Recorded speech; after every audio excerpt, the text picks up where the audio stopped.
So the first card is going to be what money means to you. Okay, means to you. Okay, so this is the Virgo card, and it is the Hermit.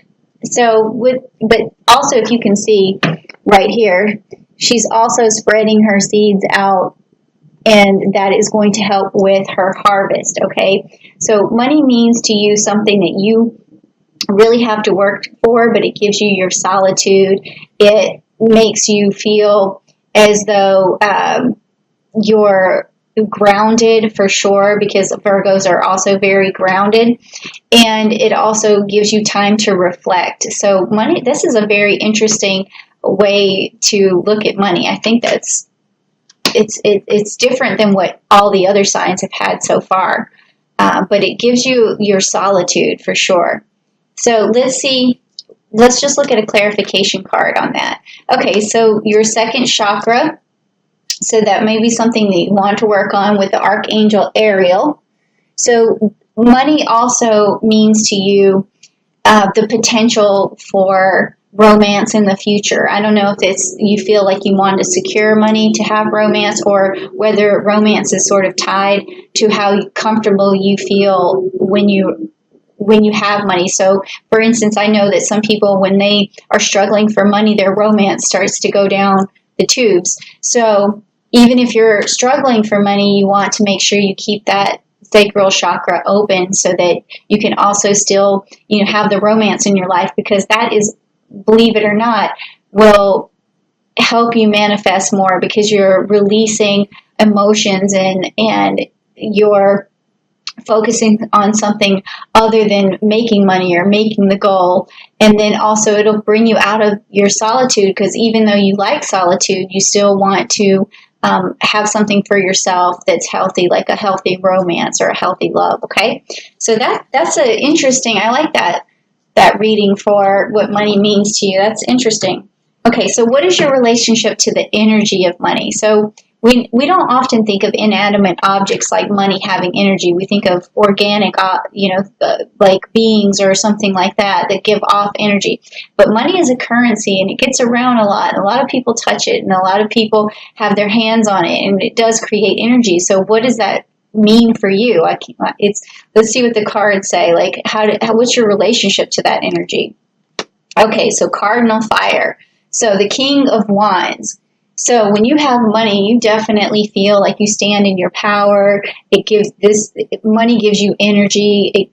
That's like a stately sort of regal feeling, like you've accomplished something really big for yourself, or that you're able to have more control over your environment and your situation. So that's interesting energy right there. And we also have the Ram down there in the Aries energy, so it makes you feel more on fire and more passionate. That's probably why you got that sacral chakra in the beginning there, because it's saying here that when you do have the money, the energy from money, that you're on fire again. So the passion probably starts up again too. But let's get some clarification and see. Okay, well, this is interesting because it's a little bit, off topic here.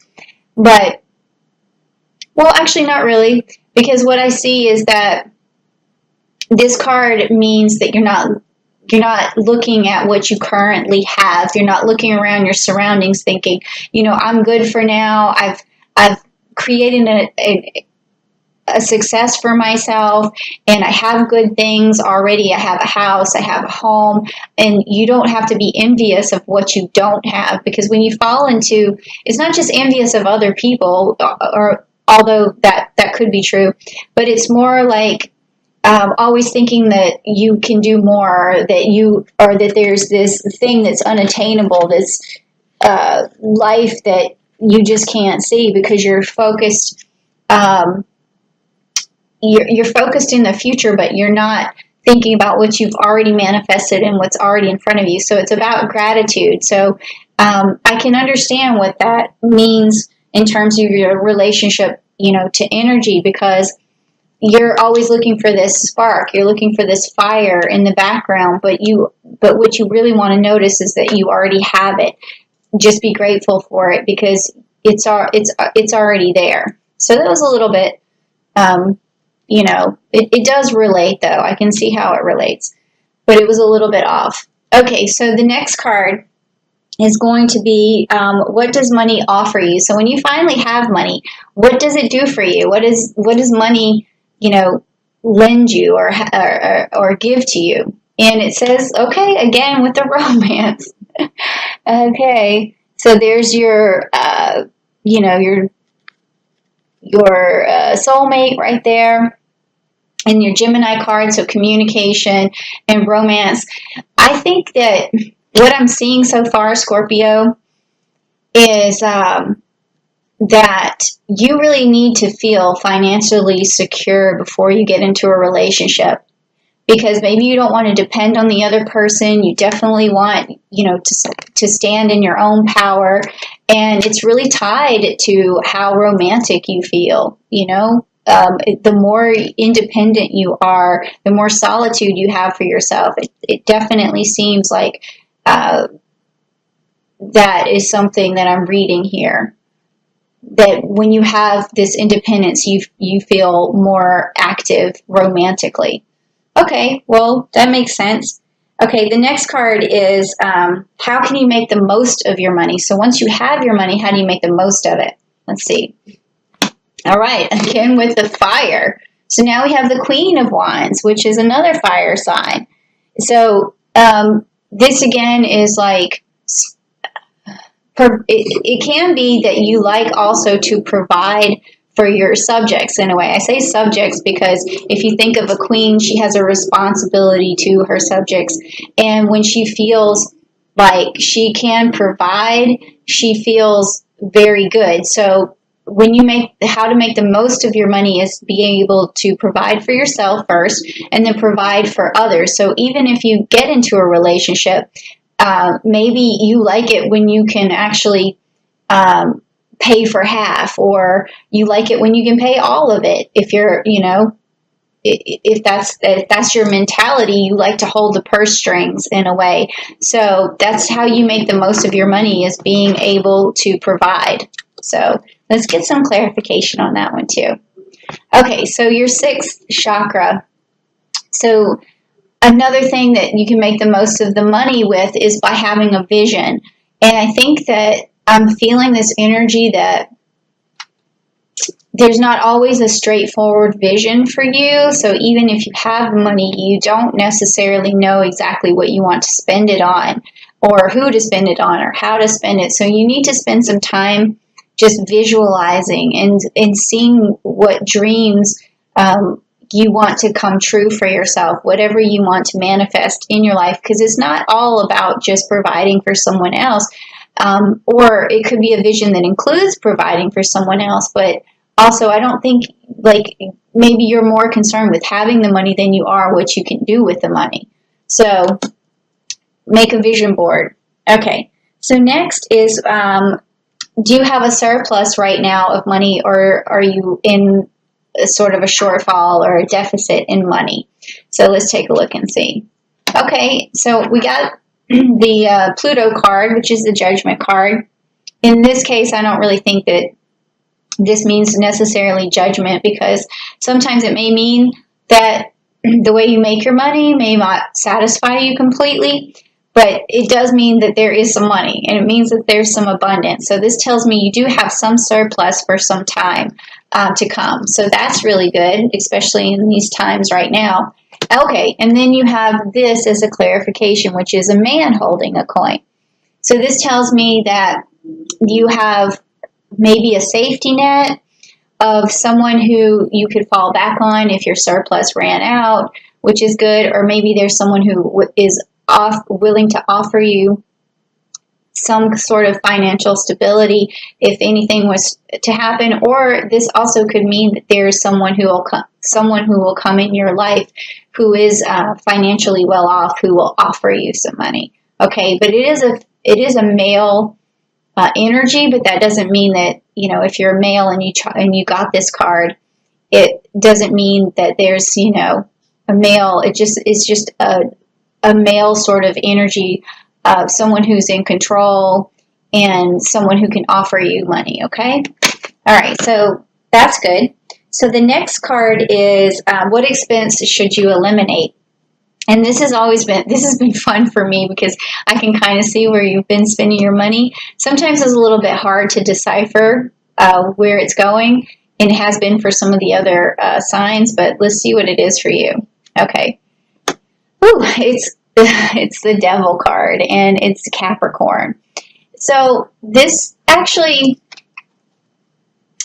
I mean, it's saying where should you eliminate? So it's basically anything that seems wasteful or doesn't add to your life really. So because when you look at the Devil card, Capricorn, it's like the negative side of Capricorn energy, and Capricorn energy is usually a very stable, rooted energy, a very headstrong energy, and that's all good, especially if you're saving your money and controlling your money well. But if you're being wasteful, you're going to get this card.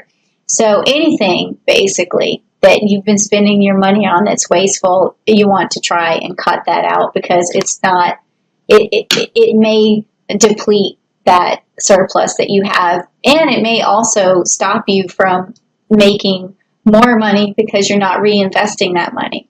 But let's get some clarification, and let's see. Okay. So it's the root chakra. So I would say go back and do those videos on the second chakra that I made, and also the root chakra, because you want to feel rooted and you want to feel grounded, but when you're wasteful, it makes you feel unstable. So I would say eliminate as much wasteful expenditures as you possibly can. Okay, so the next one is, what is your next realistic goal?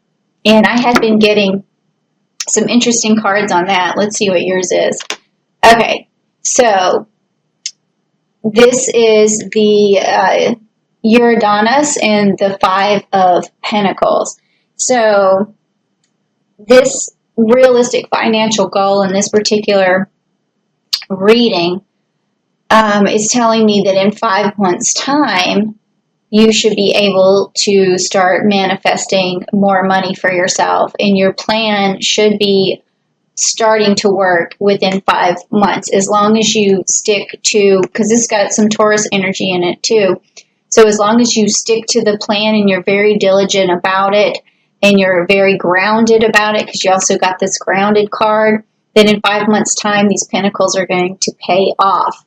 And let's get some clarification on that. Okay, so there's contract here, fair and balanced, and also it could mean a literal contract.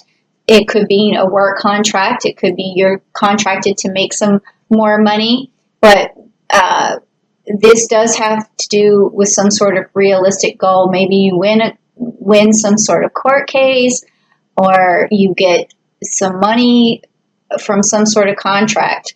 So that could also, if you go into some sort of contract that's going to make money, I would start thinking about that now, seeing who could hire you to do something or a certain thing. And it could be short term, something that's just 5 months, or it could be a contract that lasts for a lot longer, but once you start it, it could be paid off, and it could be starting to pay off in about 5 months. So your realistic goal is try to partner up with somebody, or try to pick up something new, or make a new agreement or contract with somebody over the next 5 months, and that's going to help pay off. Okay, so how do you reach that goal in that 5 months a lot quicker? So let's check it out and see. Okay, so you got the Eight of Pentacles and you got the Centaur. Okay, so this is a card, it's about healing, but it's also about moving forward and traveling. So a lot of times we spiritually heal ourselves by traveling somewhere or going somewhere to take like a retreat or something. So that would be my recommendation. Like if you're trying to reach your goal faster, then you want to take time out for yourself to retreat, to get emotionally balanced, and that's really going to help you, because that's going to attract a positive energy into your life. Now this next card, that's what we were talking about, is the clarification for that, which is the angel of balance. So when you're on this retreat, you want to get balanced. You want to get, all your chakras working right, and that's going to bring in a lot of positive energy into your life. Okay, Scorpio, and you have this angel on your side. Oh, my dog is making some funny noise. I don't know if he might be thirsty. But we have one more card, and then I'll go help him. So what we have is the last card, which is, what is the best thing to spend your money on? And I have a feeling it has something to do with, this retreat. But let's check it out and see. Yep, here we go again with the Sagittarius energy. So it's going to be some sort of, getaway, some sort of retreat, and it's going to give you temperance, which means that you're able to stay grounded as you take action. So, and you're able to balance that action, with stability. So all of your actions have some sort of gravity towards this abundance that you're trying to manifest. Okay. So, yep, that made sense. And then the last card is going to be that clarification for that card, which is deceit. Oh boy. So this is telling me that there may be someone out there who doesn't like the success that you are about to achieve, or is either trying to put some negative energy into your way, and or either doing some sort of gossip that may not that may either make you look bad or something of that nature. Or on the flip side of this card, it could also mean that you're talking yourself into negativity, and so you're deceiving yourself by not believing in yourself. So either way, one of those two things could happen. Is you want to make sure you start to do some spiritual cleansings, some things that make you vibrate at a really high level, so that anybody who does try and put you down, you always have something positive to say back. So therefore, you basically take their energy and you put it back into the universe, but you put it back with love, because where there's love, there's negativity cannot live there, and the negativity they're trying to give you cannot stay inside of you, because there's too much love and it brings light to the situation.